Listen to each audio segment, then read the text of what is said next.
Hello and welcome to another edition of King of Hearts, Queen of Sorrows. This is my platform for discussing one of my favorite shows of all time, Mobile Fighter G Gundam. I am your host, Matthew. I'm an aspiring author and selective enjoyer of anime.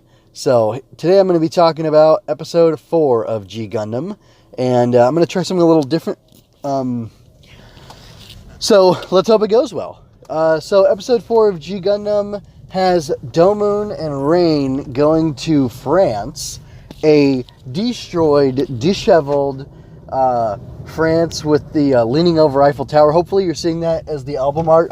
You know what? Or in the show post, because I'm not exactly sure what I want the album art to be, because there's just there's so much beautiful imagery in this episode in particular, and there is so many like cool shots of the characters, and because I have the subs on too, when I'm watching, every now and then it shows me like, hey, it's from my background in watching Kamen Rider so much and commenting on that and making little, not memes, but like doing little captures and making commentary on them online. I like to capture the dialogue. So anyway, you might get that. But obviously, I don't know what I'm doing in the future, but you know what I've done in the past because you're in my future. Anyway, I'll stop now.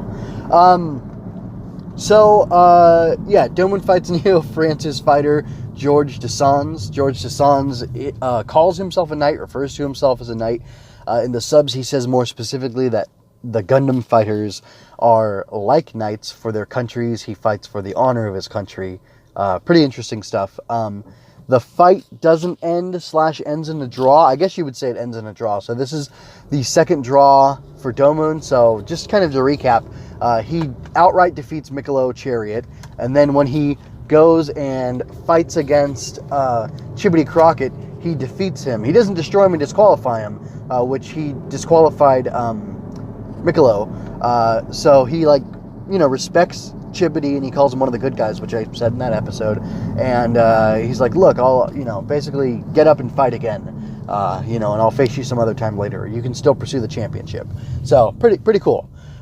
Pretty cool of him. And then Saisashi, is about to beat him, so it's a draw for the two of them. And then there's kind of an honor reason that George and Domon don't outright defeat each other here too, which is kind of interesting. I like the respect that's shown. Anyway, I'll get back to Domon, or to talking about the characters individually. So, and you know what? Last time I did a bad job of talking about Rain. I talked about like what her actions were as opposed to what they mean for her as a character. So this episode, something interesting about Rain, an insight I got into Rain is this: that she recognizes. Obviously, she's an older woman. She's older than Miss Marie Louise, who I'll talk about in a bit. She's getting a special section here. She's older than her. She's more experienced with men, you would assume, because she's not a teenage girl. She's like in her 20s or whatever. Rain has a maturity, has an understanding of the fact that men, to some degree, are unreliable, or... Oh gosh, it's a hard cultural thing because G Gundam was made in 1994, so you're dealing with people who, as adults, were living through the 80s, and as adult men in Japan, knew of romance and love and how men acted towards women in their culture at that time. So, and they were animators, so animators and writers for anime and who knows what else, because it's a Sunrise original project. It's not like it's a manga, so it's like really hard to judge what the perspective was of these guys at the time, but I think it's clear that Rain is supposed to be shown as being way more mature, way more worldly, knowing how men and women interact, as opposed to Miss Marie Louise, and she's treated shabbily by Domon, honestly, in this episode, and Marie has a part in that, but she's just out. She's just after what she wants and doesn't care what she has to do to get it, which I guess speaks to her character. But no, Rain has a maturity and an understanding, and not a resigned acceptance of how the world really is, but she's wise to the ways of the world, and she's willing to impart that wisdom on Marie. And I guess really I've kind of belabored that point, and I guess what the more important thing to say is Rain shows not only a wisdom, but like a kindness and an understanding and a tenderness towards Marie, and she wants to help her out, even though, well, she wants to help her out in two ways. She wants to help her out on on the immediate physical threat that she's under, and she wants to help her out emotionally, which is, you know, very kind of her. So, I don't know. Rain's a good character, and that's just one of the reasons I like her. I'm going to pause right now, but when I pick back up, I will be talking about Domon. So I want to take a moment real quick and apologize for if there was a crinkling sound earlier, because I have this mic that works really nicely. It's attached to headphones, and it's like a cheap thing. Like, it was, I don't know, like $10 or something. And the only bad thing is if I'm walking and talking with it, or if I'm recording in my car, it might like swing back and forth and like crinkle against my shirt, and it's like, it's not the most appealing sound. So, sorry if I inadvertently put that in your ears. So anyway, I wanted to talk about Domon. So Domon is interesting. He's, again, really immature. He is desperate. We learned in the last episode that Neo-Russia and Neo-France are the last two places he has to go. They're places that, all the 5 places that he's gone are places that Major Ilube of Neo-Japan's military? I don't know if it's Navy or what. Or maybe they've got a G-force for their Gundam fighters. I don't know. Anyway, Major Ilube told him to go there, and I guess these are like the most likely places where the Dark Gundam would have landed, or at least that's what Ilube and the Japanese, the colonial Japanese government think. Anyway, so like Domon's really interested in going to these places and talking to these Gundam fighters. I guess I was going to say it doesn't really make sense, but I guess if the Dark Gundam fell to Earth, it's a Gundam, and why wouldn't it interact with other Gundams? So a Gundam fighter is going to be like a lightning rod for Dark Gundam activity. So I guess that's why he's so anxious. And he's really anxious to fight with George Desans of Neo-France, and he interrupts a fight. He ends up locking Rain up in order to go with Marie and do this fake kidnapping scheme in order to draw out George so that they can have a fight and he can ask him about the man in the photograph. So yeah, like, it's interesting though, because like he's a jerk to Rain, sort of, and she even mentioned something like, oh, did he forget I'm a mechanic? And she ends up like hacking the door that she's locked in. She's locked in a bathroom, which, like, that stinks, man. Anyway, and even Marie tells this great joke, like, oh, don't worry, she'll have all the facilities she needs in there. Like, you know, basically she's not going to die because she's got, you know, water and, you know, bathroom and whatever. So, that's just, it's like it's really funny. But anyway, Domon, like, it almost seems like so Rain makes that comment, it almost seems like Domon expected her to get out, because when he's tying the knot, Marie complains about it, and Domon says, don't worry, when the time comes, it'll be easy to get out. You'll be able to get out of it quickly, or something like that.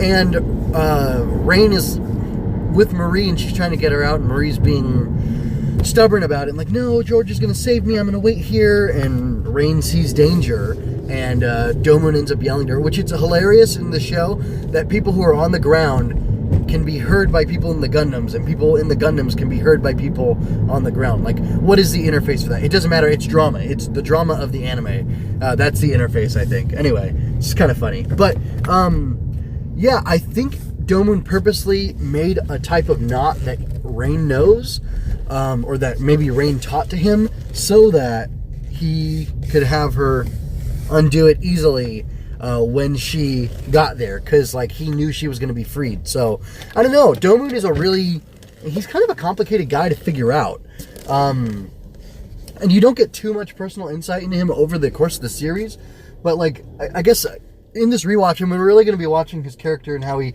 interacts with people to try to determine like just who is this guy and what makes him tick. Again, I'm going to be pausing and I will pick this up in a little bit. So I'm going to be talking about George Desans now. He's a little bit more straightforward. He's a knight. He is very much focused on holding up the honor of the knight and of the nation. And he even calls himself, well, like I said earlier, he refers to himself as a knight of France. And he calls to mind or brings up the Gundam Fight Regulation, I think number 5, International Gundam Fight Regulation number 5. Now I'm really glad I did that video on the offhand remarks on that. Anyway, that a Gundam fighter must not basically diminish the dignity or honor of his country, or hers, because there's not just male Gundam fighters. Anyway, so yeah, I thought that was he was pretty straightforward. There's an interesting aspect of him though, where I can't tell how much older he is than Marie, and I can't tell if he's interested in her romantically or not. At one, he keeps deferring and I guess demurring to a degree, or in some respect, away from showing outright affection towards her, but at the same time, it kind of seems like he's interested, especially by the end of the episode. He's a sharp guy. He figured out that Domon is too inelegant and kind of vulgar to actually know how to speak French, which is a kind of a funny trope of French people. They kind of look down on everybody else as uncouth, which is a great French word to use as an insult against non-French people. Other people are less dignified and refined and whatever. And I think especially Domon is probably gruff. I bet if we looked at if I knew the role language of Japanese, that I'd be able to tell that Domon is actually a really gruff talker. But I don't. So anyway, I can only make my observations from surrounding stuff. So anyway, yeah, George is, he's elegant, he's full of honor, he's very proud of what he does, and we get a lot more character stuff on him later, but for now, he's kind of a guy I have a hard time figuring out, he has such a polished exterior, and, an image he wants to live up to, and a thing that he aspires to, it's hard to tell, well, who are you really underneath all of that, so that's a pretty cool aspect to him. And then Marie Louise, she's a princess, the French emperor's daughter, and she's in love with George, and she's young and naive. She's desperate for his affection. She thinks that he's fighting only for her, and she comes up with this scheme to have Domon kidnap her. She fakes a kid. She runs away, which it's funny. One of the ways that they know she ran away, or an evidence that she's been taken, is that the butler sees her cap, and apparently the girl owns a trucker hat or a cap as a princess, which is neat to see that for official stuff she's in these fancy clothes, but apparently out of that she can be in regular street type clothes, which is pretty cool to get both aspects of that, even though I think throughout the series you pretty much only ever see her in really formal royal attire. So but she's spunky, she's inventive, she's got a real fiery spirit, and that's neat. But like I said, a little naive, definitely naive about men and women and how their relationship should work, and I don't know, brash. I mean, she's a kid, so, or young, she's probably 16 maybe. George, he doesn't look like he's 16, he looks like he's 20 something, and fortunately their romance stays tepid, so things never get too serious to be appalling, but I know that's kind of that. I'm going to pause again, and when I come back I will be talking about what themes are at play.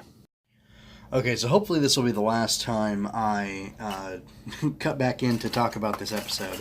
I'm going to finish with talking about the themes, and I'll just cut ahead. Rain's gadgets, there's really no gadgets. She uses some sort of equipment to hack herself out of the bathroom that she gets locked in, but they didn't show what it was, and other than that, they showed the standard Gundam fixing or calibrating whatever equipment that she was using on Shining Gundam, which was pretty cool itself, but not really much to say, and it's not one of her cosmetic ones. So, and that's kind of what I wanted to focus this Rain's gadgets section on, because it's funny that she's got James Bond type hidden in plain sight stuff like that. Anyway, so on to the theme. I feel like there's probably a decent focus on so paralleling Domon and Rain's relationship and their story here, we have George and Marie's. And I feel like there's probably a good amount of text in there to support me saying that the theme would be kind of like love versus duty, or doing what you need to do versus doing what you want to do. And I'll put it this way. George is like on the mature spectrum. George and actually interesting, George and Rain are on the mature end of the spectrum, and Marie and Domon are on the immature end of the spectrum. All four of the characters have wants and needs, but while Rain and George focus on fulfilling their needs or doing the things that they have to do because of who they are and the situations they're in, to an extent, Marie and Domon do the opposite. They have things that they want, and instead of staying focused on the task at hand, they kind of veer off and go a little wild in recklessly pursuing the things that they want. So with Marie, she wants George's affections, and she wants not only to feel his love, but to like have it declared to her. And it's a simple thing, it's a small thing, you could say. And Domon, he doesn't want to be really in the Gundam fight necessarily. He seems to have some sort of pride as a fighter and a martial artist, but he isn't in the Gundam fight to win the championship because it's something he wants. He's in the fight to win the championship because it's something that's being demanded of him. And his father kind of hangs in the balance. So if he fails to act, the Neo-Japan colonial government will make him suffer for it.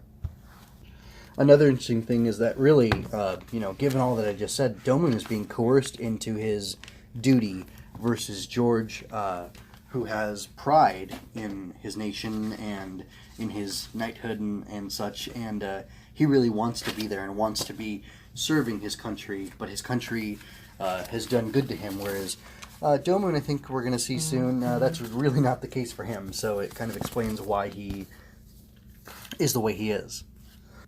And then finally touching on what Rain has done in these episodes, she is tied to Domon. Again, the full reasons for that are spoilers that I won't go into right now, but she's tied to Domon and she's trying to keep him on track and on his mission, or focused on his mission.